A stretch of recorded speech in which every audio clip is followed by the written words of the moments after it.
Grand Rising loves. I'm going to do this quick. I got to get going. So, this is the altar spread for the collective today. And I hope everyone is doing well. It's a beautiful day here in the desert. So, the sacred geometry that showed up for today is the fruit of life. Now, the fruit of life is the expanded flower of life. And the flower of life talks about the beauty of the human experience, but the expanded, in which removes the outer rings and adds an entire rotation of circles around the outside.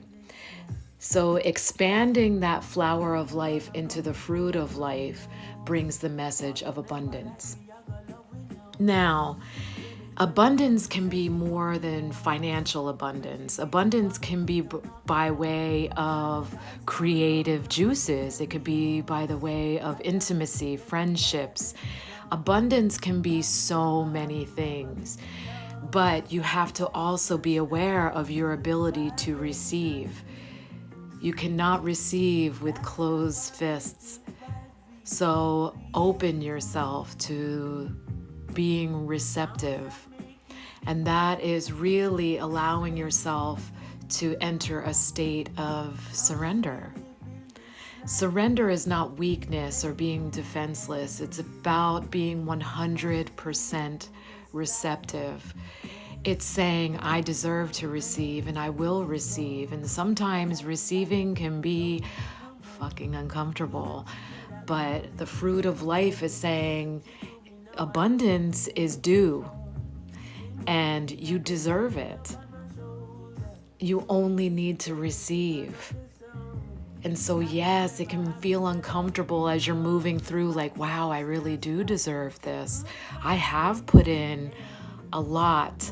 I've given a lot. And now it's time for me to receive. So that's the message of the fruit of life, expanding that flower of life. Now, the arrow showed up in the reverse. The arrow is about taking your aim in your desires. When it shows upright, it's saying the arrow is already set into motion and it will hit its target. But showing up in the reverse, it's asking you to really be clear. Have you lost sight of your true desire because you now are so dead set on winning? So sometimes we no longer want what we really think we want because it becomes a challenge. And that's when the ego gets to take over. And we are no longer in the state of producing and manifesting abundance and true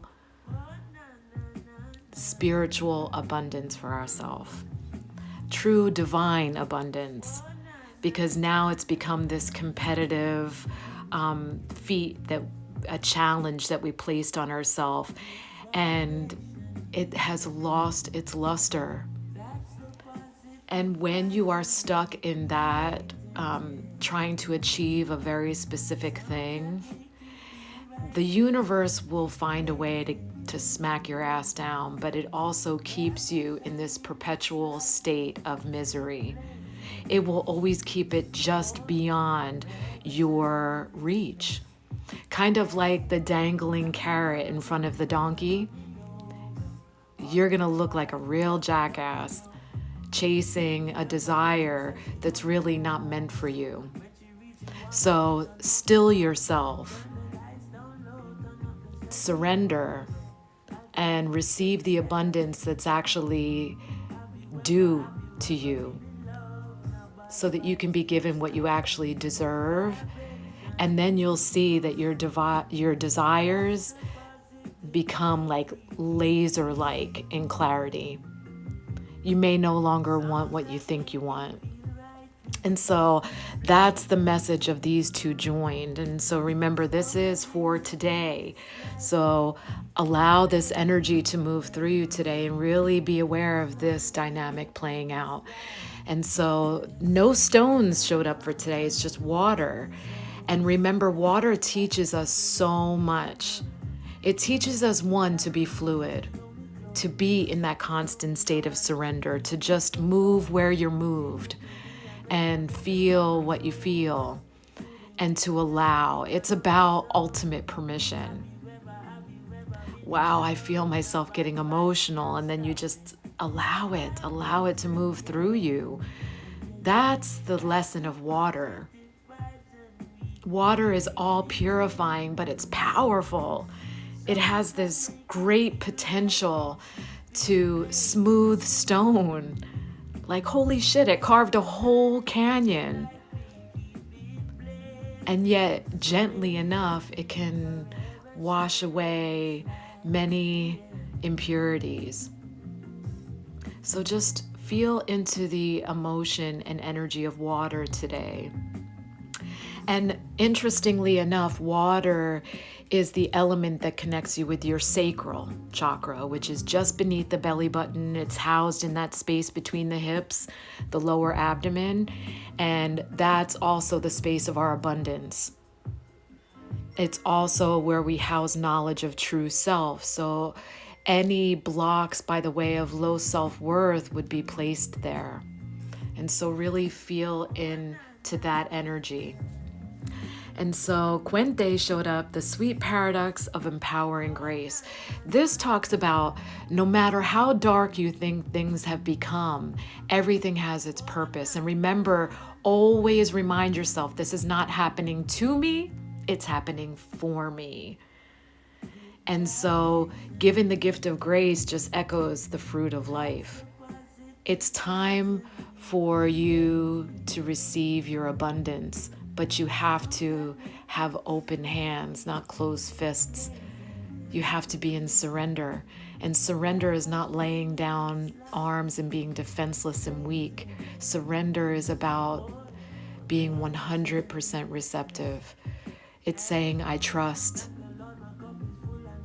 Okay, I trust. I'm safe.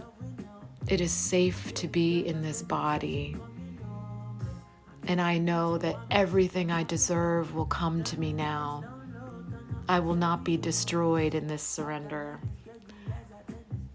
So feel into that energy today and see if you're actually blocking abundance by chasing a desire that's become really like a challenge more than a desire itself. It's more a desire to win than actually a desire to receive. Be very aware of that dynamic playing out because the arrow showed up in reverse. But there are beautiful gifts of grace and abundance that are awaiting you. So when you surrender, remember, your desire becomes so laser-like that everything is clear. So the very thing you think you desire right now may not be the thing that you actually desire when the gifts of grace are poured upon you. Surrender. Be water today. Just flow. And that's the spread for today. Thank you. I love you. And I am sorry for any discord that I have created in the consciousness as source. Oh, please forgive me. And thank you for the opportunity to clean that. Thank you, Elizabeth. I love you. I love you all.